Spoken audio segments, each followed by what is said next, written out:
Hey, bienvenue tout le monde. C'est qu'aujourd'hui, ça va être c'est plus un cours, hein, c'est ça, c'est de l'école. Ça va être un cours sur la théorie de l'intervalle. Mais avant de commencer, j'aimerais ça qu'on prie. Père céleste, toi, le Dieu tout-puissant, sage à l'infini, tu nous as laissé ta parole pour qu'on puisse puiser, Seigneur, à l'intérieur, qu'on puisse te découvrir, connaître tes promesses, Seigneur. Et notre foi maintenant n'est pas appuyée sur n'importe quoi, mais est appuyée sur ta parole qui est fiable, véritable, qui va rester pour l'éternité. Il n'y a pas rien qui va s'effacer. Et on veut te découvrir, Seigneur, au travers de chacune des facettes que tu nous as laissées dans ta parole. Et une de ceux-là, c'est la création, c'est les origines. Tu es le Créateur tout-puissant qui a dit et la chose est apparue. Et Seigneur, on veut te voir dans ça également. Pression de Jésus, je te prie. Amen. Fait que ce matin, on va parler des théories des origines. Fait que les prochains rencontres que vous allez avoir, moi je reviens au mois, là, ça va être sur les Luc qui fait le survol de l'Ancien Testament, moi ça va être sur les origines, puis les différentes théories. La théorie que moi je crois, c'est Dieu a créé toute chose qui a environ 6000 ans, en 6 jours, littéral. Puis ça, j'ai fait une présentation au mois d'avril, puis c'est déjà sur notre site internet, puis YouTube. Fait que je vais pas en reparler de cette théorie-là, de cette partie-là que je crois, mais on va regarder les alternatives que les gens ont puis emploient, puis on va essayer de creuser un petit peu ça. Puis c'est quoi bibliquement, pourquoi qu'on pense que c'est pas tout à fait ça que la parole enseigne, puis qu'on devrait plutôt croire création d'une terre jeune. Puis la première qu'on va voir aujourd'hui, c'est la théorie de l'intervalle, ou appelée aussi théorie de la ruine, de la reconstruction. Puis je vais vous avouer que quand que j'ai commencé cette étude-là, dans ma tête, je connais bien ça, ça va aller bien. Mais non, je connaissais pas vraiment ce qu'ils croyaient, puis j'avais plutôt une image caricaturée de qu'est-ce qu'ils croient. Puis comme chacune des autres théories qui vont parler, de traiter des origines, il y a des chrétiens sincères dans leur foi qui croient là-dedans, puis qui se basent sur la parole pour l'expliquer. Puis vous allez voir celle-là aussi, les gens ont comme une base biblique pour pouvoir expliquer la théorie de l'intervalle, la reconstruction. Fait qu'avant de rejeter ça puis de traiter ça un petit peu caricatural comme je l'ai fait, puis j'en demande pardon, euh, ça vaut la peine de creuser puis voir vraiment bibliquement pourquoi on défend notre théorie créationniste d'une terre jeune, puis pourquoi qu'on va pas croire à celle de l'intervalle ou de la théorie de la ruine et reconstruction et les autres qu'on va voir plus tard. Euh, J'avais déjà mentionné ce qu'on va croire sur les origines va pas mal guider un peu notre pensée puis notre croyance dans notre vie en général, puis comment qu'on va traiter la parole de Dieu. Mais c'est pas une question de salut. On va pas arriver au ciel puis Dieu va pas nous demander, oh, peut-être un peu avant de rentrer, quel âge tu penses que la terre elle a. Notre salut dépend de notre foi qu'on a mis en Jésus. Mais c'est ça. C'est juste de mettre cette parenthèse-là. Fait que peut-être que tu serais pas d'accord avec ce que je vais parler, puis peut-être qu'il y en a qui vont écouter sur Internet plus tard, puis eux, ils vont avoir une autre croyance concernant les origines. C'est pas un sujet de chicane. Vous pouvez venir me voir, on pourra en discuter, on va avoir une discussion civilisée, mais ce sera pas un sujet de chicane, en tout cas pas pour ma part. Fait que, on va commencer avec qu'est-ce que la théorie de l'intervalle parle. Je me suis mis une alarme parce que j'ai aucune idée combien de temps que ça me prend. C'est la première fois que je l'ai fait, cette présentation-là. Fait que, au pire, si on n'a pas fini, on continuera une autre fois. Fait que, ce qu'elle dit, en gros, on peut aller voir, on va tourner dans Genèse 1, versets 1 et 2, parce que tout se passe là.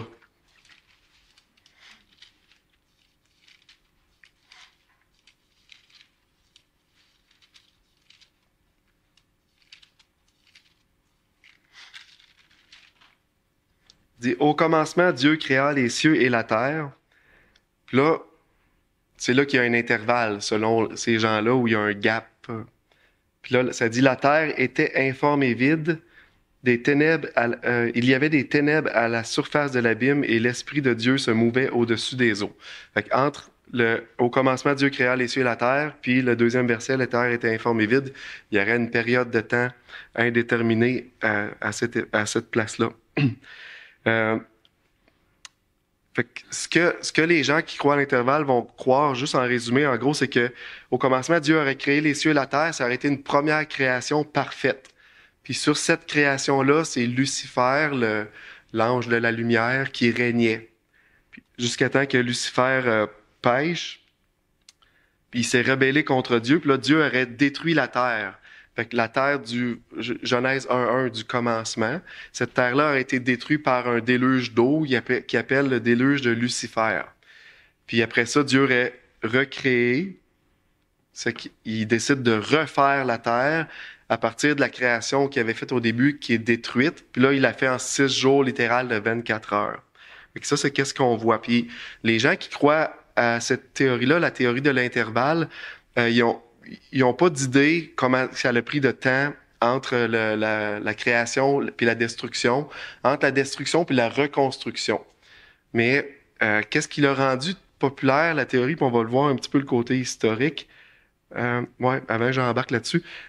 Cette théorie-là, elle vient, elle a quand même une origine assez tôt dans l'histoire, puis on voit déjà dans l'histoire chrétienne et juive qu'il y avait certaines personnes, c'est un peu anecdotique par contre, qui croyaient qu'il y avait un intervalle entre Genèse 1.1 et Genèse 1.2.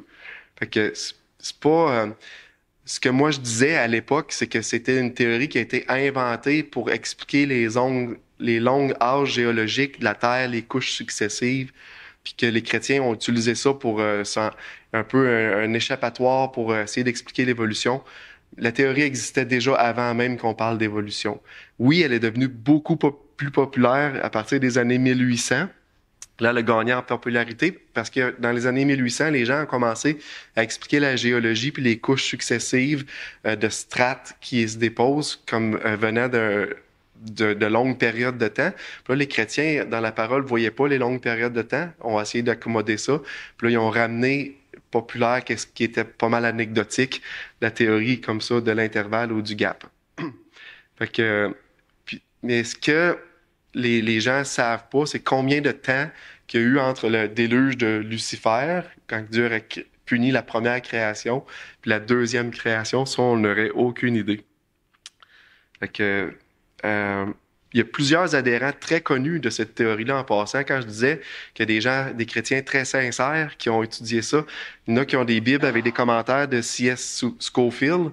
C'est une des Bibles qui pratiquement qui a le plus de gens là, en moyenne. Là, quand j'entends tourner les pages, là, les gens, c'est celle-là qu'ils utilisent. Puis M. Scofield, lui, il croyait à ça, la théorie de l'intervalle. Les grandes doctrines de la Bible avec L.S. Schaeffer, lui aussi, il croyait à ça. Il croyait à la théorie de l'intervalle. Puis il expliquait, lui, il s'en servait les deux pour parler des longs âges. Fait qu'eux, ils avaient été influencés par ça, puis ils avaient réussi dans leur théologie à rentrer ça dans leur théologie. George Mueller, que vous connaissez peut-être, le missionnaire qui avait la foi, puis que on a plusieurs exemples de lui. On a Clarence Larkin, qui est un peu le père du dispensationalisme, là, que on pourrait prendre la parole et la diviser en âges, en sections, où ce que Dieu intervient de différentes manières. Lui aussi croyait à ça. Fait que c'est juste pour donner un petit peu l'idée. Surtout dans la fin des années 1800, début des années 1900, c'était très populaire. Encore aujourd'hui, il y a plusieurs personnes qui croient à ça. Fait que c'est pas anecdotique. Ben, ça l'est, mais il y a quand même des gens importants qui ont cru à ça. Puis là, on va regarder leurs arguments. Vous allez voir ensemble, on va passer un petit peu de temps. Je n'ai mis 6, 7, là, on va voir jusqu'où qu'on va pouvoir se rendre. C'est quoi leur argument, puis pourquoi je pense qu'il y a des faiblesses dans leur argumentation. Donc, on va pouvoir prendre du temps un petit peu avec ça. Fait que, le premier argument, c'est que la traduction, la terre était informe et vide. Quand on voit Genèse 1.2, la terre était informe et vide, ça serait mieux traduit, la terre est devenue informe et vide. Fait que ça, c'est leur premier argument que les gens ont. Là, j'étais allé chercher un commentaire parce que moi, je suis pas assez ferré en hébreu pour vous dire c'est quoi qui serait le mieux, est devenu ou était. Puis ça, c'est l'introduction à la théologie de Paul Haynes. Ça dit « La grammaire de Genèse 1, versets 1 et 2 n'autorise pas la supposition d'un intervalle entre les deux versets. » Il lui dit qu'entre les deux, on peut pas avoir un intervalle selon la grammaire. Le verset 2 est composé. Le verset 1 est une proposition indépendante. C'est comme le verset 1, c'est comme un résumé général. C'est une phrase indépendante en soi. Puis le verset 2, lui, c'est une proposition circonstancielle qui ramène le passage du verset 1. Puis il explique la condition de la terre lorsque Dieu a commencé à créer. Il est relié au verset 3 aussi également. Puis il n'y a pas d'interruption entre le verset 1, 2 et 3. Il faut le voir un petit peu comme ça. Le verset 1, c'est le résumé de l'acte créatif de Dieu, le commencement du temps, le commencement de l'espace, de la matière. Le verset 2, lui, c'est la description de l'état de la terre, la terre était informe et vide, puis il y avait de l'eau au-dessus. La terre était recouverte d'eau. Puis là, quand on réfléchit à ça, de l'eau, ça n'a pas une forme. Hein? De l'eau liquide, ça n'a pas une forme. Là, l'eau est dans la bouteille, elle a la forme de la bouteille. Si je la laisse sur le bureau, ben, elle va avoir la forme du bureau. Tu sais, l'eau en soi, ça n'a pas une forme. Fait qu'on peut le voir comme ça. Puis, moi, je pense que l'argument la plus solide de ça, c'est toutes les traductions bibliques qu'on connaît aujourd'hui, là, ben, ça parle de la terre était informe et vide, et ça dit pas la terre est devenue. Fait que toutes ceux qui connaissent le vocabulaire hébreu, quand ils ont traduit ça, ils ont dit était. Fait que vouloir dire est devenu, ben, c'est de comme prendre l'autorité sur tous les traducteurs qui ont passé avant nous pour ça. Fait que je pense que ça, c'est un argument quand même assez solide à ce niveau-là. Le deuxième argument, c'est dans le reste de la phrase, ça dit « La terre était informe et vide ». Fait que les deux mots « informe » et « vide », c'est deux mots qui sont « tohu » et « bohu ». Puis eux, ils disent que c'est des mots qui sont employés suite à un jugement. Fait que si la terre était informe et vide, c'est à cause qu'elle avait été jugée. Puis là, on peut se dire ben, comment ils font pour arriver à cette conclusion-là. Mais ils regardent d'autres passages dans les Écritures. Puis là, ils prennent exemple dans Isaïe 34, verset 11, ça dit « Le pélican et le hérisson la posséderont, la chouette, le corbeau l'habiteront, et on y étendra le cordeau de la désolation, tohu, et le niveau de la destruction, bohu », c'est les mêmes mots. Fait que dans ce cas-là, on voit dans le passage d'Isaïe, c'est une malédiction que Dieu donne, c'est les conséquences de péché, puis là, voici qu'est-ce qui va arriver. Fait que tohu et bohu, qui sont employés ensemble, sont traduits désolation et destruction. Fait que là, ils disent, ben dans Genèse 1.1, on aurait dû prendre un petit peu la même chose, voir ça comme une informe et vide qui vient d'un jugement de Dieu. Dans Jérémie 23, c'est la même chose. 4.23, je regarde la terre et voici, elle est informe et vide. Les cieux, la lumière. Puis quand on regarde le contexte de Jérémie 4.23, c'est encore un jugement. Puis là, les gens ils disent, ailleurs, quand ces mots-là sont employés, ça parle d'un jugement. Mais la première règle d'exégèse, c'est pas de regarder qu'est-ce qui ça parle ailleurs, mais de regarder le contexte. Bon, Maurice nous a rentré ça dans la tête quand on a eu notre cours sur l'exégèse biblique. Dans Genèse 1.1, le contexte, c'est un contexte de création et non pas un contexte de jugement. Genèse 1.1, Dieu crée. Genèse 1.3. 3, Dieu continue dans son acte créateur avec la lumière. Fait qu'on, y a pas, faut le pousser dans le texte, l'interprétation de jugement ou de destruction, parce que le contexte parle pas du tout de ça. Fait que ça, c'est le premier point que je dirais là-dessus, mais il y en a d'autres aussi concernant ces mots-là. L'usage courant, le plus courant de tohu dans la Bible, c'est vide, vain, vanité, désert. Quand on l'utilise, le plus souvent, ça a été ça, c'est pas par rapport à un jugement.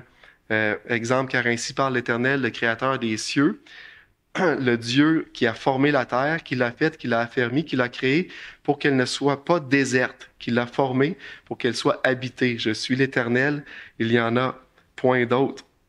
Dans ce verset-là, je pense que je l'ai marqué, ouais, si on regarde les contextes, Genèse 1.1, quand il parle de créer, le mot tohu parle de sa forme physique, informe et vide. Elle n'avait pas de forme vraiment, était vide, était inhabitée. On parlait de la forme physique. Mais maintenant, dans Genèse 45.18, le même mot va être utilisé, mais dans un autre sens. Ce coup-là, on ne parle plus de forme physique, mais on parle de sa raison d'être, de son but, de son objectif. Là, quand Dieu il l'a créé pour qu'elle ne soit pas déserte, qu'elle ne soit pas vide. Hein? Fait que c'est pas encore une fois, c'est pas un jugement. On voit que le mot peut être utilisé de différentes manières. Il faut regarder le contexte. Puis le contexte parle pas de jugement entre Genèse 1.1 et 1.3.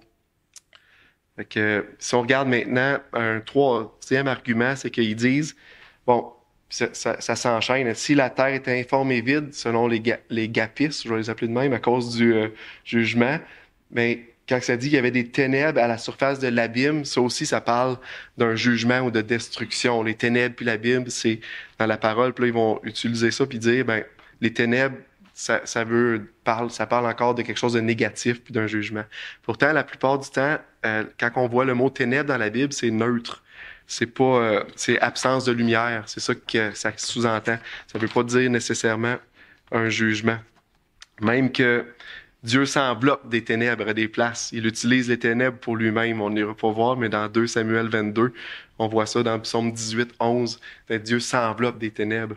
Puis les ténèbres, même ça peut être une bénédiction. En fait, s'il n'y avait pas de ténèbres, ce serait toujours de la lumière. Mais il y aurait des problèmes sur la terre. La terre est faite pour qu'il y ait des cycles. On a besoin de ça. Un temps de repos, un temps de noirceur. Puis c'est Dieu qui l'a fait comme ça. Ça fait partie de tout était très bon. La lumière était très bonne, les ténèbres étaient très bons. Quand il y a eu le cycle le soir, le matin, les deux c'est bon. Fait qu'on peut pas prendre le dire qu'il y avait des ténèbres à la surface de l'abîme puis dire ah voici c'est un jugement. Là, les gens vont dire mais aussi l'abîme, ça parle de profondeur, ça parle de quelque chose de pas bon, c'est dans l'abîme que le lac de feu, puis on va voir les démons puis ces choses-là. C'est un peu la même chose. Mais abîme, c'est profondeur, c'est flot, c'est les eaux, c'est l'immensité. Souvent, c'est ça que ça veut dire. Dans la parole, ben là, les gens s'entendent pas à 100%. 4 à 5 fois, oui, l'abîme est utilisé pour jugement, le mot abîme, ou sinon à épreuve. Mais la plupart du temps, c'est neutre, même des fois positif. On a la bénédiction de Joseph, que Joseph a reçue dans Genèse 49, 25. C'est l'œuvre du Dieu de ton Père qui t'aidera. C'est l'œuvre du Tout-Puissant qui te bénira de bénédictions des cieux en haut, des bénédictions des eaux en bas. C'est le mot abîme. On parle que Dieu va te bénir des eaux d'en haut, des eaux d'en bas. C'est une bénédiction, des bénédictions des mamelles et du sein maternel. Fait que le mot abîme, faut pas le prendre automatiquement pour jugement. Fait que quand les gapistes disent dans le verset, ça parle d'un jugement, il interprète informe, vide, ténèbres, abîme, comme voici, il y a eu une destruction, il y a eu un jugement global. Mais il faut plutôt regarder le contexte. Puis même, de toute façon, ça tient pas le chemin, la route, avec les autres façons que ces mots-là sont traduits ailleurs dans la parole. Le quatrième argument, c'est la chute de Lucifer. On voit dans la parole de Dieu, on voit Satan qui vient tenter l'homme et la femme. Puis une des grosses questions qui nous vient souvent en tête, ben quand est-ce que Satan il a tombé de bord? Quand est-ce que les anges ont été créés? Puis c'est vrai que la parole, elle n'en parle pas de ça spécifiquement, puis avec un temps précis. Fait qu'il faut un peu interpréter pour ça. Les gens, ils ont interprété, puis ils l'ont placé entre Genèse 1.1 et 1.2. Mais de où est-ce que ça part, ces choses-là? Là, on va tourner ensemble. Ézéchiel 28, il y a 2 passages qui sont employés régulièrement pour parler qu'il y a eu la chute de Satan. Ézéchiel 28, versets 12 à 19.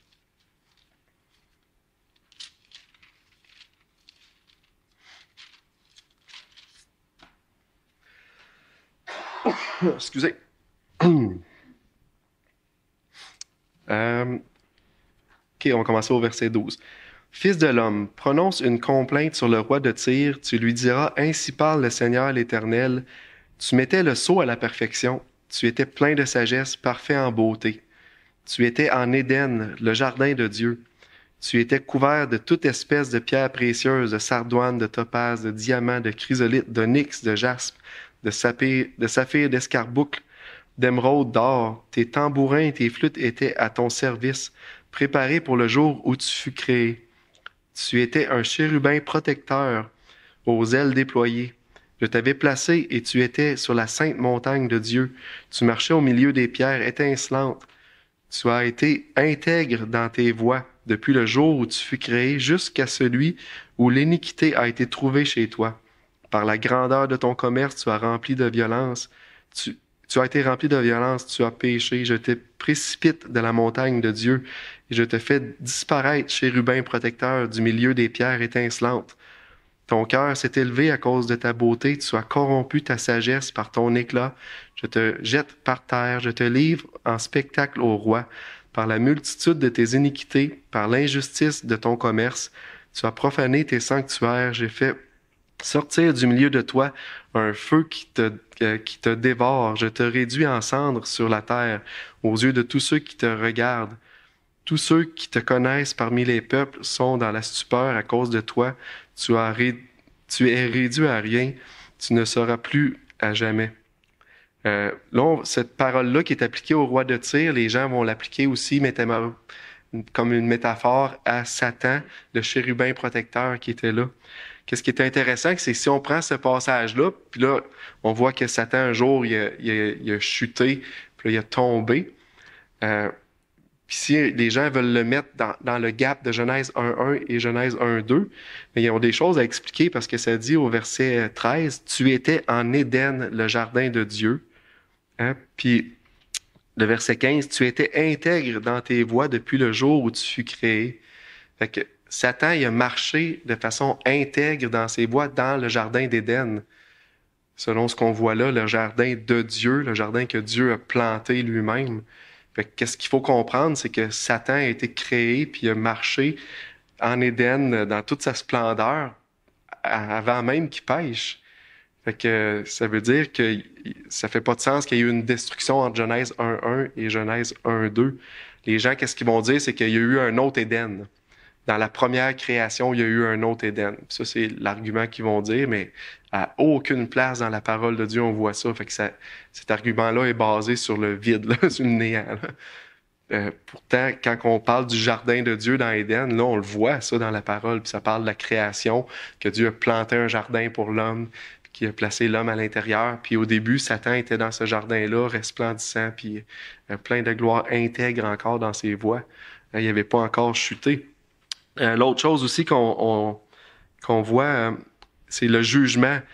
Tous ceux qui on voit un jugement où Satan il est abaissé. Puis son jugement, quand je te fais sortir du milieu de toi un feu qui dévore. Fait que le jugement qui est prononcé sur Satan, c'est un feu, ou sur la métaphore de Satan, le roi de Tyr, c'est un feu, c'est pas un déluge d'eau qui aurait fait que la terre a été informe et vide. C'est un point quand même que je trouve intéressant. Puis un autre point intéressant, c'est que si Dieu, à cause du péché de Satan qui s'est rebellé, il a cru bon de détruire la terre à l'époque, moi je crois pas, mais au déluge de Lucifer, il aurait détruit la terre de l'époque puis tout ce qui s'y trouve, mais le seul qui n'aurait pas détruit, c'est Satan, parce que là, il l'aurait laissé revenir sur la deuxième terre, mais le jugement de Dieu n'est pas très efficace, hein? Puis c'est pas ce qu'on voit quand on voit que Dieu juge le méchant, puis son jugement est efficace. L'autre passage qui parle de ça, c'est Isaïe 14, on peut aller tourner. Bon, Satan était en Éden sans péché, le jugement c'était par le feu, son jugement et non pas par un déluge d'eau ou un déluge de Lucifer. L'autre, Isaïe 14, où on voit que les gens y appliquent ça également à Satan.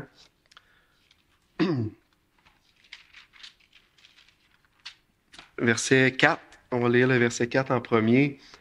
Alors tu prononceras ce chant sur le roi de Babylone et tu diras, et quoi, le tyran n'est plus, l'oppression a cessé. On voit que ça s'adresse au roi de Babylone. Les gens le prennent comme une métaphore pour parler de Satan, mais le passage principal, c'est pour parler du roi de Babylone. Il ne faut pas perdre ça de vue. Puis le verset 9 à 15, on va lire. Le séjour des morts s'émeut jusque dans les profondeurs pour t'accueillir à ton arrivée.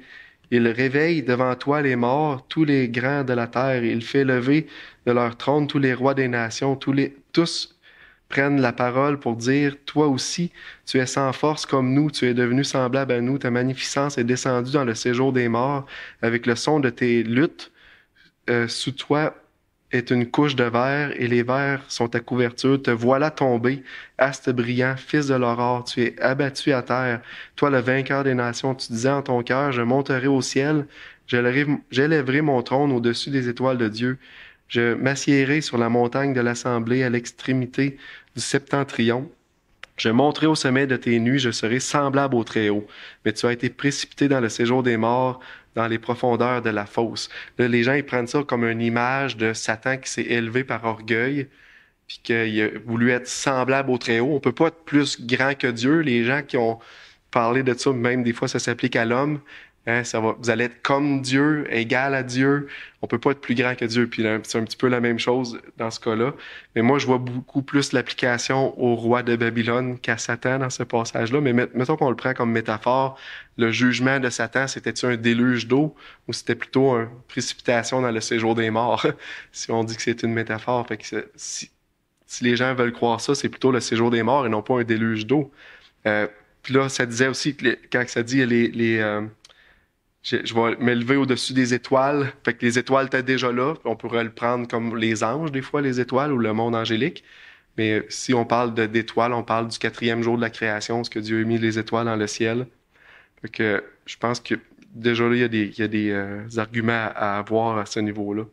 Puis de toute façon, si on veut voir un jugement clair de Satan dans la Bible, puis pas essayer de trouver des choses métaphoriques un peu partout, là, mais c'est dans Apocalypse 20 que le jugement clair se trouve. Satan, il est lié pour 1000 ans au début de l'Apocalypse 20. Puis à la fin de l'Apocalypse 20, là, il est relâché, il va séduire la terre pour un temps. Puis à la fin, ben, il va être jeté dans les temps de feu pour l'éternité. Ça, c'est un jugement que Dieu applique. Hein? C'est pas plutôt à la fin de la création, quand que Dieu a fini de créer dans Genèse 1:31, puis ça dit que tout était très bon. Ouais, c'est ça. Quand Dieu dit, voici, tout était très bon, puis il avait créé la terre, tout ce qui s'y trouve, mais dans tout ce qui est très bon, mais il y a un Satan en liberté qui a chuté déjà, puis qui attend de pouvoir tenter Ève et Adam. Est-ce que Dieu a rappelé ça très bon? Est-ce que son univers, sa terre, l'homme qu'il aurait placé, puis tout ça, ça aurait été très bon? Non, parce que la corruption aurait été là, dans la personne de Satan même. Fait que, moi, je pense que cet argument-là de la chute de Lucifer, puis de la mettre entre Genèse 1 et 1:2, parce qu'on veut la placer à quelque part, mais c'est pas la bonne façon de interpréter la parole de Dieu. Que ça, c'est leur 4e argument que je voulais vous présenter. Après ça, un 5e argument que les gens vont... Ah oui, OK. Ouais, je vais continuer là-dessus. La question qu'on peut se poser, mais où ont été créés les anges? Puis là, j'aurais pas une réponse... Voici, ils ont été créés le jour 2 ou le jour 3. J'ai ma petite idée, puis je vais la garder pour moi parce que c'est très... même vague encore dans ma tête. Mais une chose est sûre, c'est qu'ils ont été créés dans les 6 jours de la création parce que c'est des créatures comme le reste. Puis Dieu a créé toutes choses dans ces 6 jours-là. Puis comme la terre, puis ce qui s'y trouve, le but de Dieu puis la parole, c'était de nous présenter Jésus homme. Mais le côté angélique, c'est pas ça qui est le focus dans la création. Puis on voit le jour 6, on voit le focus il est sur l'homme, la femme. Puis oui, il aurait pu parler, OK, les anges ont été mis là, mais c'est pas le focus de la parole. C'est vraiment nous présenter Jésus-Christ. Hein? Puis au travers, après ça, on voit déjà dans Genèse 3, Christ qui est présenté au travers de la lignée de la femme. Fait que faut pas être étonné de pas voir les anges dans ça. Par contre, moi, je trouve qu'on a des beaux indices de ça. Puis un de ceux-là, c'est dans Job 38, de 4 à 11. Ça parle de la création jusqu'à la terre solide. Puis là, on va tourner, on va le lire ensemble. Job 38. Ça, c'est Dieu qui parle à Job, qui intervient. On va lire les versets 4 à 11. Où étais-tu quand je fondais la terre? Là, on parle de quand la terre a sorti de l'eau. Moi, je vois ça, le 3e jour, le sec est apparu. Là. Dis-le si tu as de l'intelligence. Qui en a fixé les dimensions, le sais-tu? Qui a étendu sur elle le cordeau? Sur quoi ces bases sont-elles appuyées? À l'idée que la terre était là, entourée d'eau, puis ça flotte comment, ça? Puis, tu sais, pour l'imagination des gens, c'est quoi la base de la terre qui est formée? Puis là, il dit, alors que les étoiles du matin éclataient en chants d'allégresse et que tous les fils de Dieu poussaient des cris de joie. Les fils de Dieu, dans ça, puis on le voit ailleurs dans la parole, ça présente le monde angélique. Fait que quand que Dieu a fondé la terre, puis il dit à Job, où t'étais, quand j'ai fondé la terre, ben les fils de Dieu criaient, chantaient des cris de joie. Qui a fermé la mer avec ses portes? Puis là, on ne prendrait pas le temps de lire, le temps avance vite, là, mais on voit le reste de la création. Mais les fils de Dieu poussaient des cris de joie.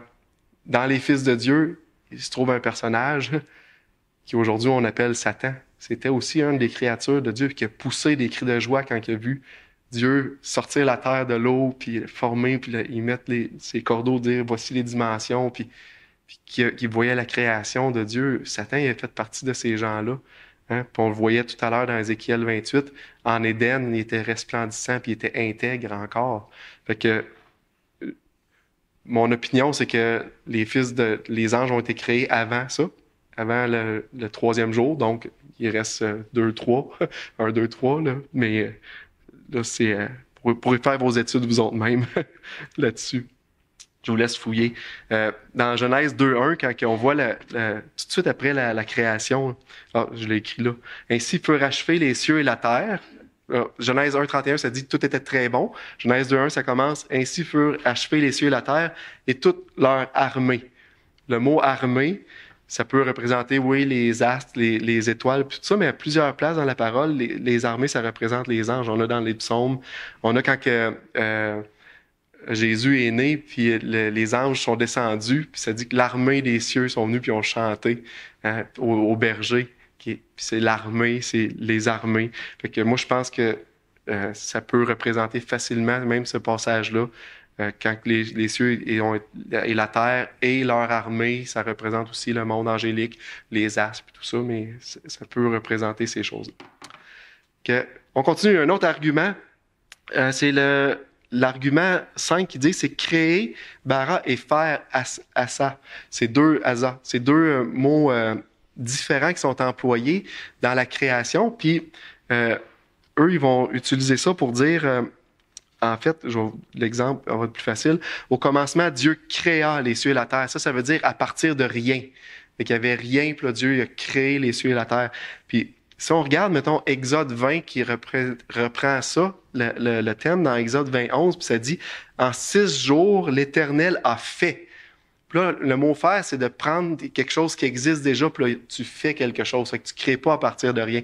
Ça, c'est qu'est-ce qu'eux, ils interprètent puis qu'ils disent. Fait que là, quand on dit, vous voyez que l'Éternel a fait les cieux et la terre, tout ce qui est contenu, puis il s'est reposé le 7e jour, fait que il a fait aussi les anges, il a tout fait dans les 6 jours de la création. Puis là, il dit, ah non, mais c'est parce que ça, c'est le mot « faire ». Il a fait à partir de quelque chose qui existait déjà. Mais quand on voit dans Genèse 1.1, là, il a créé à partir de rien. Fait que ça, c'est deux choses différentes. Mais cet argument-là est complètement pas bon pour plusieurs raisons. Parce que le thème bara puis asa sont interchangeables. Puis on le voit dans plusieurs passages. Genèse 5.1, je me l'étais écrit, je vais vous le lire.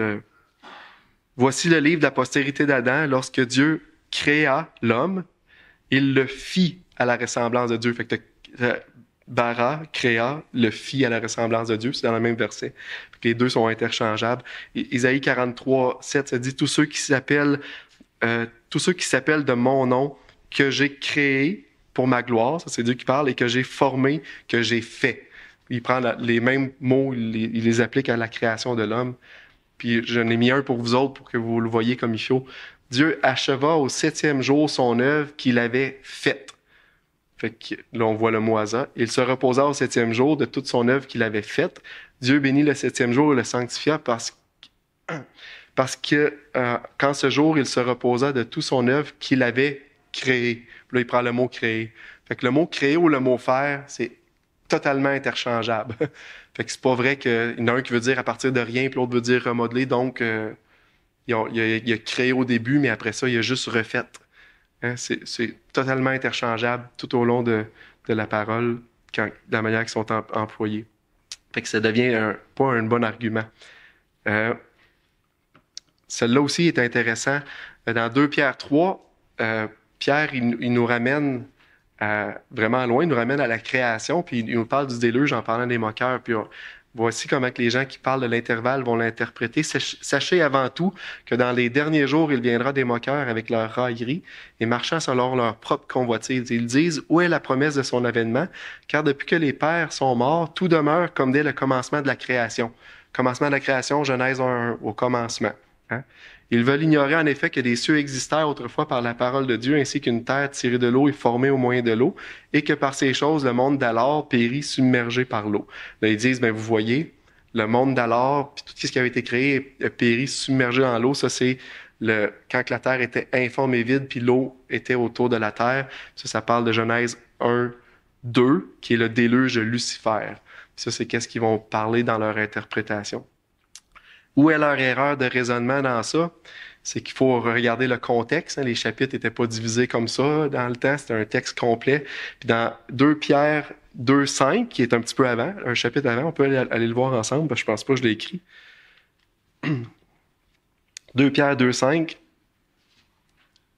Pierre va nous le dire, lui, c'est de quoi qu'il parle quand il parle du monde d'avant. 2 Pierre 2,5, ça dit, le 4, il réserve un jugement. S'il n'a pas épargné l'ancien monde, mais s'il a sauvé 8 personnes, dont Noé, ce prédicateur de justice, lorsqu'il fit venir le déluge sur le monde d'impies. Fait que l'ancien monde, le monde d'avant, selon Pierre, c'est le monde du temps de Noé. Fait que une vraie interprétation de ce passage-là, si on le prend dans le contexte que Pierre le dit, c'est que tout demeure dès comme le commencement de la création. Ils veulent ignorer en effet que des cieux existèrent autrefois par la parole de Dieu, ainsi qu'une terre tirée et formée de l'eau, au moins de l'eau. La terre, elle a sorti de l'eau, comme on voit dans Genèse, le 3e jour. Là. La terre sort de l'eau, le 3e jour de la création. Ça, c'est pas Genèse 1-2 en passant, ça c'est une erreur de moi. Le 3e jour de la création, c'est un peu plus loin dans Genèse. La terre, elle sort de l'eau. Elle est sortie de l'eau. Et que par ces choses, le monde d'alors périt submergé par l'eau, le monde ancien, le monde d'alors. Selon Pierre, l'ancien monde, c'est le monde qui a été jugé par le déluge de Noé et non pas par le déluge de Lucifer qu'on voit à aucune place dans la parole. Fait que là, eux, ils essayent de l'introduire là, mais ça n'existe pas à nulle part. Mais le déluge de Noé, on le voit partout dans la parole. Jésus en parle et d'autres en parlent.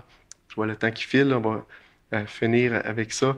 Il y a d'autres arguments aussi, les paroles de Jésus. N'avez-vous pas lu que le Créateur au commencement fit l'homme et la femme? Fait que l'homme et la femme, ils sont là dès le commencement. Le même commencement qui est là, Jésus réfère au commencement, Dieu créa les cieux et la terre. Ce commencement-là, pas après qu'il y a eu un déluge de Lucifer, puis une période indéterminée de temps, qui peut être un jour ou 1 million d'années, là, on ne sait pas, avant que Dieu décide de recréer. Mais c'est pas ça. Au commencement, Dieu avait déjà dans son plan, dans son acte créateur, jusqu'au jour du repos, le 7e jour, dans sa séquence, il y avait l'homme qui était là, puis ça, c'est dès le début. Hein? Ça, c'est les paroles même de Jésus. Fait que ça, je pense que c'est un argument assez intéressant pour ça. Un autre argument qu'on pourrait avoir, c'est que selon cette théorie-là, la mort serait arrivée avant le péché. Mais ça, j'en parlerai pas, parce que je vais en parler avec les autres théories des origines. Ça va être un point vraiment important pour toute autre théorie des origines qui introduisent des longues périodes de temps, introduisent la notion de mort avant le péché, puis on va regarder ça en profondeur. Surtout l'idée parce que dans Romains 5, ça parle que la mort est entrée dans le monde par un homme. Puis là, les gens vont dire, OK, oui, on parle juste de la mort des hommes. Puis c'est vrai que spécifiquement, ça parle de ça, mais on voit ailleurs dans la parole la malédiction du péché, puis qu'est-ce que ça l'entraîne, puis on peut facilement en arriver à la conclusion que la mort, en général, est apparue aussi à cette période-là. Fait que ça fait le tour, c'est un cours, hein, c'était de l'école. Y a-t-il des questions? Oui?